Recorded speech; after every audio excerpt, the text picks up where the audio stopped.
Good morning. Too early, isn't it? Look, I've been given talking points, and I don't like reading speeches, never have. But my chief of staff did put some stuff down here in writing just to make sure I don't miss anything. So I'm going to be reading a little bit, and then we're going to open up for questions. I've been on the ground less than 3 full days. I got in here Monday. President of the United States called me Monday morning and asked me to deploy here. Got here Monday evening, and I'm staying till the problem's gone. But we've made a lot of progress in the last 3 days. Marcos Charles, he's running ICE operations here. There you go. Rodney Scott, Commissioner of Customs and Border Protection, standing here beside me. Good morning, I'm Tom Homan, the Border Czar for President Trump. I'm here on behalf of the President, along with U.S. Commissioner for U.S. Customs and Border Protection, Rodney Scott, and Marcos Charles, who's leading the enforcement effort here right now. I've been on the ground since Monday to regain law and order in the city beloved by many, and work together to remove threats from the community. During the past administration, we'll all remember, more than 10 million illegal aliens entered this nation. Many were national security threats, public safety threats. We can't remember over 2 million known gotaways. 2 million people who paid more to get away. Why? That should scare the hell out of everybody. President Trump promised American people, including the residents of Minnesota, that he would work to ensure our communities are safe. And with that, this administration is absolutely focused on identifying removal aliens that pose a public safety threat and national security threats. And the numbers prove it. The data proves it. In the past few days, I've met with Governor Walz, Attorney General Ellison, Mayor Fry, numerous police chiefs and sheriffs, and I have more to meet. I'll also be continuing the dialogue with business and religious leaders in partnership with Minnesota, your community leaders. I'll be meeting with them too, because I want to hear what they have to say. In my meetings with folks so far, and most important, the governor and the AG, the Mayor Fry, we didn't agree on everything. I didn't expect to agree on anything. I've heard many people want to know why we're talking to people who they don't consider friends in administration. Bottom line is, you can't fix problems if you don't have discussions. I didn't come to Minnesota for photo ops or headlines. You haven't seen me. I came here to seek solutions, and that's what we're going to do. And we've come a long way, and we got some good wins for the people of Minnesota, I think, and for the administration and for the safety and security of this city. One thing we did agree on, though, everybody I talked to agreed on, was that community safety is paramount. One thing we all agreed on was U.S. Immigration Customs Enforcement is a legitimate law enforcement agency that has a duty to enforce the laws enacted by Congress and keep this community safe. Like I've said many times for the last several years, even before this administration, jurisdictions that refuse to cooperate with federal immigration authorities are sanctuaries for criminals. Sanctuary cities are sanctuaries for criminals, and endangers the residents of the community. To be clear, we did not agree with Minnesota state and local officials that they would be involved in immigration enforcement. I didn't ask them to be immigration officers. I'm asking them to be cops working with the cops to help us take criminal aliens off the street. What we did agree upon is not to release public safety arrests back in the community when they could be lawfully transferred to ICE. I'll speak more about that. I will highlight that the Minnesota State Prison System under the Department of Corrections have been honoring ICE detainers. And we appreciate that important collaboration, and we're going to expand upon that. That decision has made Minnesota safer, not only for residents of Minnesota, but the men and women law enforcement. Not just ICE, all law enforcement. Rather than arresting the same public safety threat, significant public safety threat over and over again, they agree to work with us to identify those people and remove them. I'm also pleased to announce I had a very good meeting with Attorney General Ellison, and he has clarified for me that county jails may notify ICE of the release dates of criminal public safety risks so ICE can take custody of them upon the release from the jail. And let me tell you why that's important. I know people are a lot concerned about the manpower has been sent in law enforcement manpower. Look, I've said this many times before. I've said it for the last several years. Give us access to the illegal alien public safety threat and the safety and security of a jail. It's common sense. It's safer for the community, it's safer for the agent, and it's safer for the alien. Because anything can happen on a street arrest. It just makes common sense. And for the people that argue, well, we're a welcoming community because we want victims and witnesses of crime that are here illegally to feel safe to come to police without fear they're working with ICE, we're not going to talk to the victim and witness of crime. There's no problem there. They should feel safe to come to police and ask for help. All we want is to talk to the person that local and state law enforcement authorities locked in a jail cell. They chose to lock this person up. That's who we want to talk to, the public safety threat. So that argument is that protects victim witnesses of crime. It's a bunch of crap.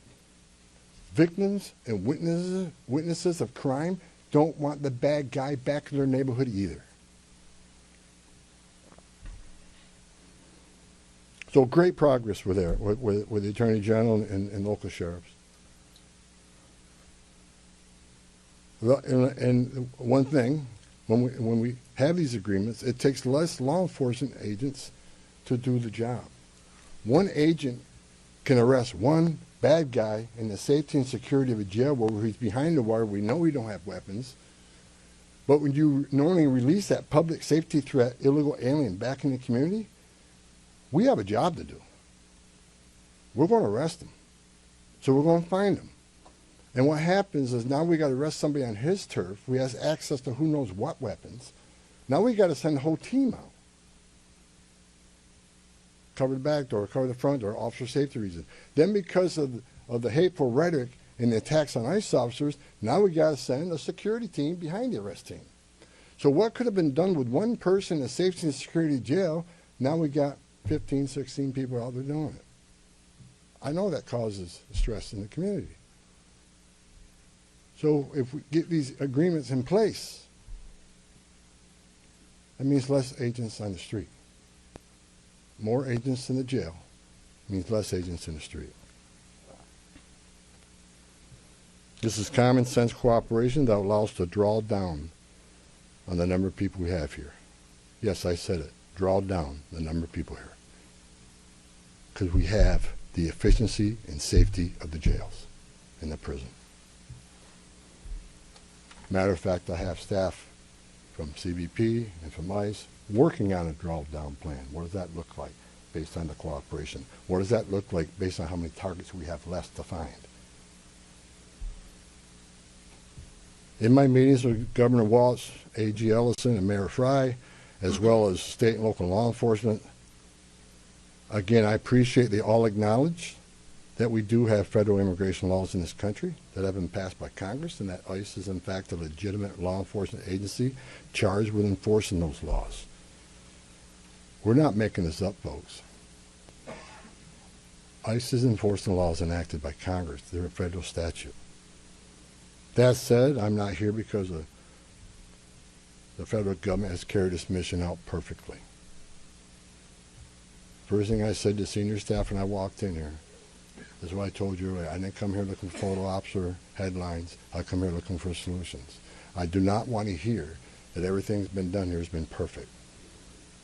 Nothing's ever perfect. Anything can be improved on. And what we've been working on is making this operation safer, more efficient, by the book.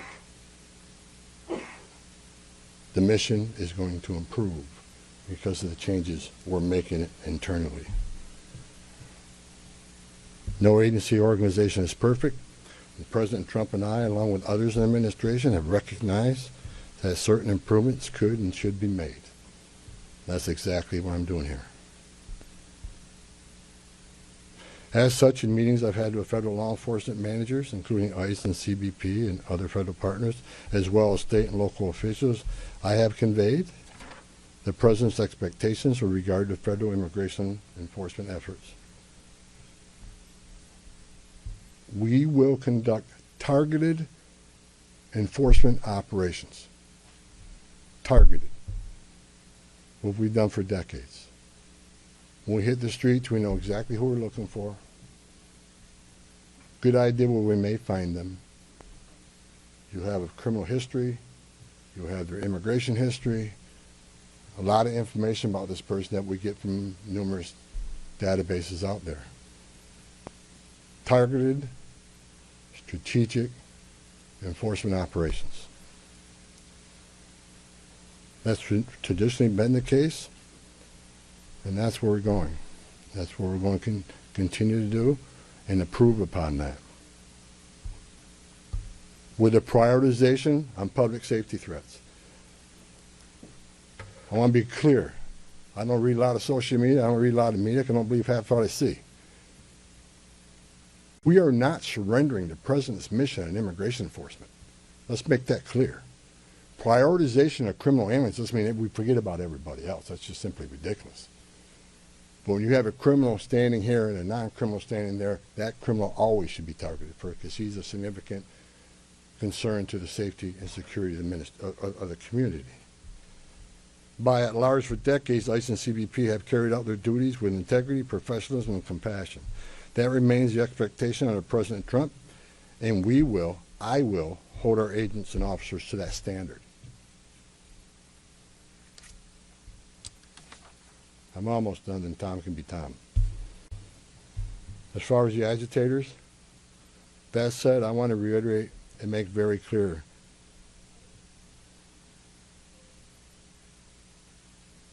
I want to make it clear, ICE and CBP officers are performing their duties in a challenging environment under tremendous circumstances, but they're trying to do it with professionalism. If they don't, they'll be dealt with. Like any other federal agency, we have standards of conduct. They are sworn law enforcement officers working tirelessly to enforce our country's border security and immigration laws, protecting the interests of our country and preventing dangerous people from walking the streets of this nation when they're not supposed to be here to begin with. Men and women of ICE, I was a Border Patrol agent. I was an ICE agent. I was the first ICE director that came up through the ranks. I spent over 40 years doing this. These men and women that carry that badge and gun are American patriots. They put themselves on the line for this nation every day. But I want you to remember, they don't hang their badge, they don't hang their heart on a hook every day they come to work. They're mothers and fathers too. They're sons and daughters too. And if they've seen a fraction of the tragedies I've seen in my career, they take a lot of damage home to every day. The things they've seen, especially on the border with Border Patrol agents. People drowning in the river. Women being raped by criminal cartels. Giving CPR to a baby that was thrown in the river by the cartels because Border Patrol came too close. So let's throw the baby in the river. That way the Border Patrol was concentrating on that so I can get away. These men and women see some terrible things. But I want you to remember, they're mothers and fathers too. Many of them are members of this community. God bless every one of them. The hostile rhetoric and dangerous threats and hate must stop. And we all agreed to that. All everybody met here to tell you, we got to stop the rhetoric, the hateful rhetoric that has caused an increase in assaults that have caused, because of that, have to send security teams out with arrest teams, which surge the city with additional resources because of the rhetoric, because of the threats, because of the assaults. Again, with the agreements we've achieved and following through the agreements, with the rhetoric dropping down, that allows us to pull more agents out once we feel the environment's safer.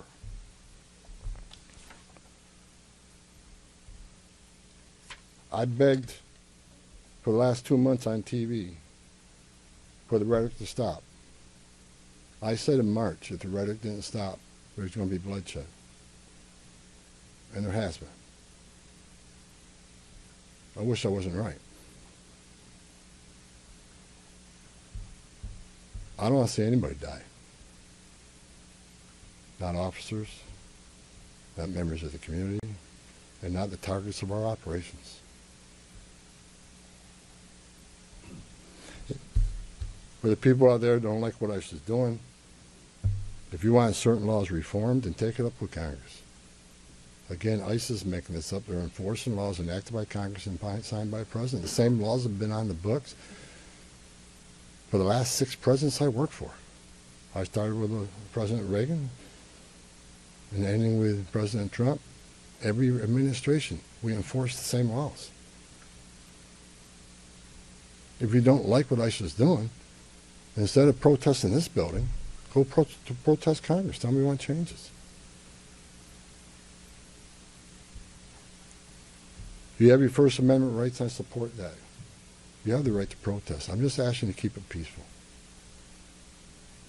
But threatening law enforcement officers, engaging in impeding and obstruction and assault is never okay. And there will be zero tolerance. You interfere, impede, assault an ICE officers, you will be arrested. Like I said a bit earlier in my meetings with Governor Walton, Ellison, and Frey, as well as state and local law enforcement, I appreciate they acknowledge this, that public safety should be paramount.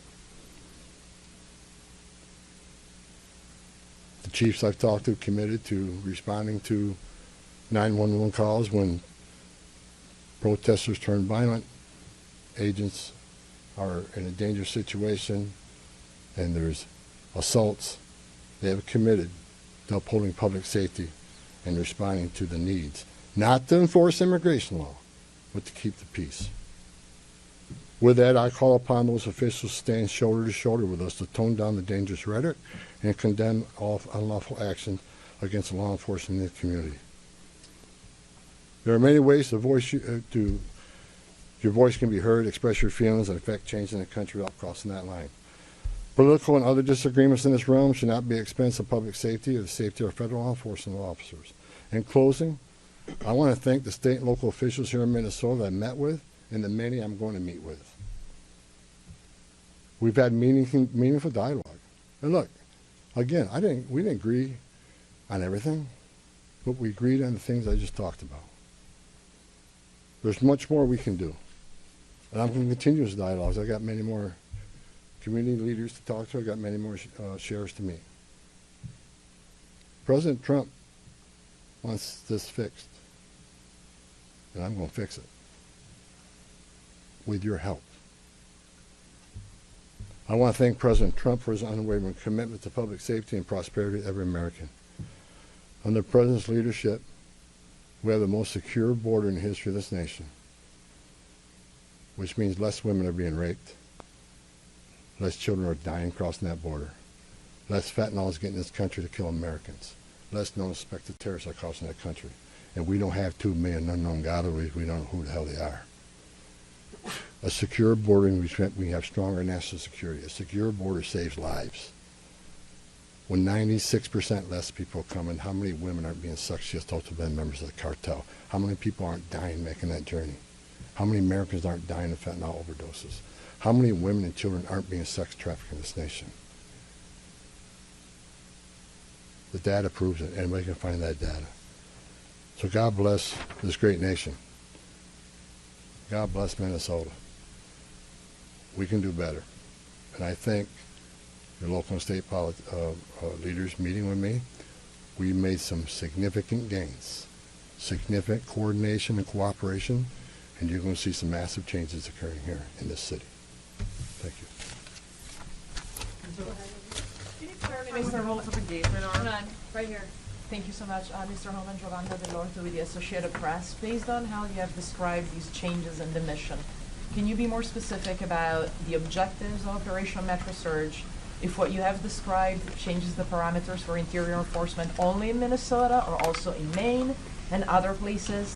And finally, when will you consider that those objectives will be achieved and this operation will end? Is it in terms of agents on the ground, in terms of who you are targeting for arrests? The withdrawal of law enforcement resources here is dependent upon cooperation. Like I said, one agent arresting one bad guy in jail means less agents on the street. We have some agreements. We got more to talk about how we're going to implement those agreements. But as we see that cooperation happen, then the redeployment will happen. Look, target enforcement operations should happen across the nation. That's what we've done for decades. And with target enforcement operations, I've done many of them. It just makes it safer for everybody. When we know exactly what we're looking for, what is his criminal history, what is his immigration history, where does he live, is he in an apartment complex versus a house, has he got a known record for having weapons. It's safer for everybody. Then we know what type of resources we need to go. And, you know, it just makes this operation cleaner, more efficient, and it's proven less violence when we know exactly what we're getting into and we can take the necessary precautions to keep everybody safe. You know, some of the operations that I've been involved in, we know there's children in the house based on surveillance. So we know you got to be a little bit different when you go in that house because there's going to be children present. So target enforcement operations, the way we've always done it, I think we got away from a little bit. And we're going to make sure we do target enforcement operations. And look, and I will say it again, you know, we are not surrendering our mission at all. We're just doing it smarter. Shimon Prokopez from CNN. Mr. Homan, how did we get here in terms of you had Greg Bovino, who was the face of this immigration operation, the mission, as you say, to having border patrol agents in the interior of this country, stopping U.S. citizens, asking them for ID, creating this fear in places like Chicago and now here. And then finally, it took really the death of Alex Petty for us to get here. How did that happen? Who made the decisions to allow this kind of operation to proceed in this way and to create such fear? Well, look, the Border Patrol, last 4 years under Joe Biden, we had an open border where 10, 12,000 people a day are coming across the border. Border Patrol got overwhelmed, which means we sent thousands of ICE agents down there to help deal with that humanitarian crisis, to help secure the border. Now we have millions of people released in this nation, many unvetted. Now we got to find them. Before the big, beautiful bill, we had a total just under 5,000 deportation officers to look for millions of people, many in public safety threats. So yes, we needed Border Patrol to come and help on our mission now. And reason for the massive deployment is because of the threats, because of the violence. Our officers need to be protected. If I'm on an operation, an arrest team, I'm going to a house, I got to be busy with that guy, the dangerous guy, and I can't keep looking over my shoulder at what's happening outside the house. So we brought extra resources in to provide that security. And as I said, as we drill down on these great agreements we got and this great understanding we have means less. So we can draw down those resources. When the violence decreases, we can draw down those resources. But based on the discussions I've had with the governor and the AG, we can start drawing down those resources as far as those looking for public safety threats being released, and do it in the jail with much less people. So the drawdown is going to happen based on these agreements. But the drawdown can happen even more if the hateful rhetoric and the impediment and interference will stop. So Border Patrol, I was a Border Patrol agent. These men and women are patriots. God bless them. They're here to help us. And the drawdown will come soon, depending on when this actually, I see this in play. But the agreements to have a loan is going to cause a significant drawdown. So you're going to see a drawdown. Just on a personal, Go ahead, Ben. you've been doing this Ben, for go 40 ahead. years. Just a Tom Homan. follow-up. Ben, go ahead. No. First off, Ben Burkbaum, Real America's Voice News. On behalf of the American people, I just want to say thank you to you and to all of the agents that are putting their lives on the line to go after the people that were allowed in the last administration. We watched that happen in the media, the honest media, covered up by many of the media that are behind me. We want to say thank you, and to all the men and women that are out there. Can you talk to us about what's being done with the leadership on these signal chats, on these WhatsApp chats that are organizing the attacks against you, the obstruction against you? Are we going to be arresting those individuals as well? And to the folks out there in America that voted for this, that want mass deportations because they saw a mass invasion under Joe Biden, what would you say to them? How are we going to get to that point? Well, first of all, about the organization and the funding of the attacks on ICE. I'm not going to answer a lot about that because I'm not going to show our hand, but they'll be held accountable. Justice is coming. Again, we got to all remember why the question from CNN, why are we here? What started this? 4 years of an open border where millions of people are let in this country unvetted. Remember, let's not forget, for 4 years we were told the border is secure. 4 years we were told the border is secure. And we all knew it wasn't. And I want this to be a positive thing we're doing here today. I also want to remember the politicians are continually attacking us. Where were they the last 4 years when the number of women and children sex trafficking went all-time high? Where were they when 250,000 Americans died from fentanyl coming across the border? Where were they when women and children are dying making that journey? Where were they when over 4,000 aliens making that journey died? Historic record. Where were they? Not a word. Now we're just trying to respond to what happened the last 4 years and keeping this country safe. And we're arresting a lot of public safety threats, take them off the streets, which make this country safer. President Trump promised to make this country safe again, and that's what we're doing. But my 2.5 days up here, we made a lot of progress. I think everybody agrees on the criminal and public safety threats. They agree it's much safer and easier to arrest an alien in a facility than send a whole team out in the field that's going to draw anger, because now we got to send a bunch of people to do something that could have been done by 1 or 2 people. And I've said this for years. I have no ill will to anybody in Minnesota. All the people I talk to, we're never going to agree on everything.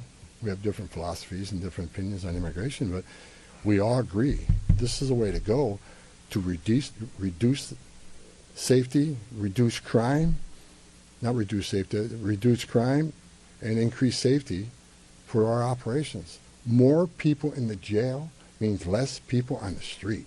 It's simple math. Sir, Lana Zach, CBS News. Everybody I've spoken with agrees that if somebody has a violent criminal history and is a fugitive, they don't want them as their neighbor.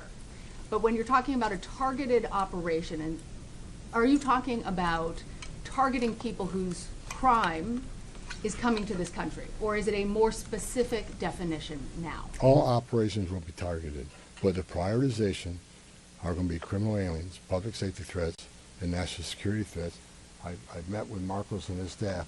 We got a lot of them. We got a lot of them to keep us busy. So that would be our focus. So that is enough that's what, there is not going to be a focus on people who have no other crimes except for their status. If you're in the country illegally, you're never off the table. But prioritization doesn't mean you forget about everybody. So let me say this. If the message we send is you can enter this country illegally, it's a crime, don't worry about it. You can have your due process, show up in court, not show up in court, get ordered removed, don't worry about it. Unless you commit a serious crime, you're good to go. If that's the message we send to the world, you're never going to fix this problem. The most vulnerable people in the world will make that dangerous journey like they did under the Joe Biden administration. Over 4,000 aliens died making that journey. And again, a significant increase in sex trafficking. Because when they did that and opened those borders up saying, we're not going to detain you, we're going to give you free health care, we're going to fly you to the city of your choice, put you in a free hotel room, give you 3 meals a day, and give you work authorization, we're just going to bring you in. And when they did that, they sent a message to the whole world, you can come and do this. And what happened? They overwhelmed the men and women of the Border Patrol, where many days 70% of agents were pulled off that line. 70%. You don't think the criminal cars had a field day with that? They created gaps for the cartels do their activity. And that's why you've seen the rise in fentanyl overdose. That's why you saw the rise in sex trafficking. The 2 million plus known gotaways, why did they pay more to get away? Why didn't they pay less, turn yourself in, get released within 24 hours? You get a free airline ticket to the city of your choice. We're going to give you a free hotel room, and we'll give you free food and free medical care. And you're going to get work authorization in 6 months. Why did 2 million people choose to pay more not to take advantage of that giveaway program? They didn't want to be vetted. They didn't want to be fingerprinted. That scares the hell out of me. And it does still. The Trump administration with ICE and Secretary Noem and Marco Rubio and the intelligence community, Tulsi Gabbard, we're all working together to try to identify who these people are. And we've already found many of them. But it's hard work to do. But there are national security threats walking this nation because of the last administration. And they are one of our main priorities, too. Thank you. Can you please be specific about how many ICE and how many Border Patrol agents are currently operating in the state? I think we're near 3,000. There's been some rotations. Another thing I witnessed when I came here, I'll share this with you. I met with a lot of people, a lot of the agents. They've been in theater. Some of these people have been in theater for 8 months. So there's going to be rotations of personnel. Hopefully less now that we have some agreements. Maybe we can make it more efficient and safe.